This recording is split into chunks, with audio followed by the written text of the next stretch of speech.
வணக்கம், நான் டாக்டர் ஷயனா. நாம இன்னைக்கு பிம்பிள்ஸை பத்தி பார்ப்போம். பிம்பிள்ஸை நம்ம ஆயுர்வேதத்துல யௌவன பிடிகா இல்லைன்னா முகதூஷிகான்னு சொல்லுவோம். இதுல என்ன பார்த்தீங்கன்னா, அந்த தோஷாஸ் அதிகரிச்சு நமக்கு ஃபேஸ்ல அந்த பருக்கள் வர்றதுதான் சிம்பிளா சொல்லணும்னா. அதையுமே நம்ம வாதம், பித்தம், கஃபம், ரத்தம் எல்லாத்தோட இன்வால்மெண்ட்ஸுமே இருக்கும். கொஞ்சம் பித்தமும் அதிகமா இருக்கும். ஸோ அப்போ அந்த சூடுல நமக்கு நிறைய, எஸ்பெஷலி லேடிஸுக்கு வந்து உடம்புல சூடு அதிகரிக்கும் போது அந்த மாதிரி பிம்பிள்ஸ் நிறைய வரும். இன்னொன்னு பார்த்தீங்கன்னா, அந்த பியூபர்ட்டி டைம்ல, அந்த அடாலசன்ஸ் ஏஜ்ல மேல்ஸுக்கும் ஃபீமேல்ஸுக்கும் இந்த மாதிரி பருக்கள் வரும். ஸோ அந்த பருக்கள் வரும்போது அதுல சம்டைம்ஸ் அது வெடிச்சு ரத்தம் வரும், பஸ் வரும். இன்னொன்னு அந்த அதுல இருக்கிற அந்த நீர் பட்டு அது எக்ஸ்டெண்ட் ஆகி இன்னும் ஸ்ப்ரெட் ஆகிட்டே வரும். அப்போ நார்மலி அந்த நெக்கு, ஃபேஸ், அது அந்த இடத்துல எல்லாமே நமக்கு வரும். ஸோ நம்ம இன்டர்னலி நமக்கு ஏதாவது பிசிஓடி, ஹார்மோனல் இஷ்யூஸ் அந்த மாதிரி, இல்ல ஸ்ட்ரெஸ், ரொம்ப நம்ம ஆயிலி ஃபுட் சாப்பிட்றது, சாக்லேட்ஸ், ஐஸ்கிரீம்ஸ் அந்த மாதிரி எடுக்கிறதுனால நமக்கு வருதுன்னா நம்ம அந்த காரணங்களை ஸ்டாப் பண்ணணும், இல்லைன்னா அவாய்ட் பண்ணணும்.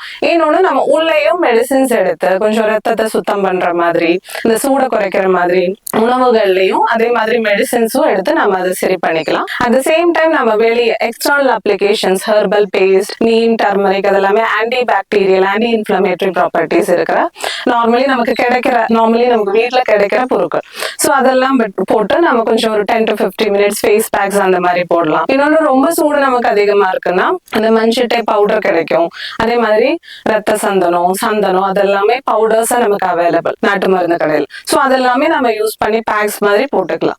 அப்ப என்னன்னா, நமக்கு இன்டர்னல் இஷ்யூஸ் இருக்குன்னா அதோட சேர்த்து எக்ஸ்டர்னலி நம்ம இந்த மாதிரி பேக்ஸ் போட்டு வந்துட்டு இருந்தா நமக்கு அது குறைஞ்சிட்டே இருக்கும். இந்த மாதிரி பிரச்சனைகளால நீங்க ரொம்ப கஷ்டப்படுறீங்கன்னா நம்ம கிளினிக்ல நீங்க கான்டாக்ட் பண்ணிட்டு இந்த பிரச்சனைகளுக்கு தீர்வு தேடிக்கலாம்.